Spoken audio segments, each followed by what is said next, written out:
আমি সামনে চলে গেছিলাম, হঠাৎ করে দেখি বাবা চিল্লাইতেছিল।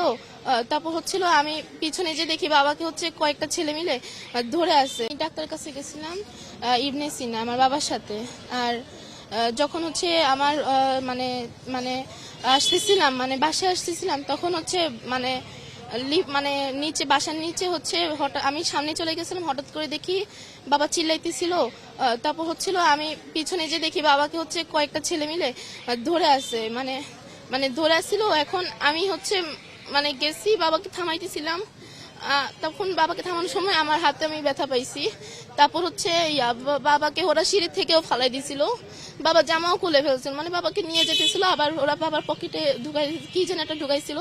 তারপর এখন মানে বাবারে নিয়ে গেছিল। যখন মানে অনেক ভিড় হয়ে গেছিল না, তখন মানে পুলিশ মানে তখন পুলিশ আসছিল, বাবাকে ধরে নিয়ে গেছিল। মানে আমাকে আর আমাকে মানে মানে আমি বাবার সাথে বাইরে গেছিলাম, গেটের বাইরে, মানে ও বাবার সাথে ছিল পুলিশ। তখন পুলিশ আমাকে সান্ত্বনা দিছে, বলছে যে এখানে থাকলে বাবা মারামারি হবে, পরে যে মানে বাবা ওইখানে মানে বাবাকে থানা আনলে বাবা মানে ইয়া থাকবে, এখন সেফ থাকবে। এখন আমাকে লিফটের সামনে পর্যন্ত আগাই দিছে। এটাই পুলিশ আসছে, ওইটা তো অনেক ভিড় হয়ে গেছিল না, আমি দেখিনি যে ওরা ছিল নাকি। তবে পুলিশ যখন ভিড় হয়েছে তখন আসছে পুলিশ, মানে যখন অনেক বেশি ভিড় হয়ে গেছিল।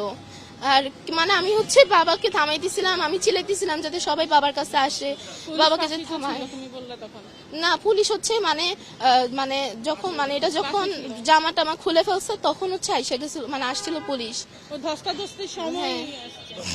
না, ওদের পুলিশ ধরে নাই তো, বাবাকে 2 হাত দিয়ে ধরে বাবাকে উল্টা নিয়ে গেছে।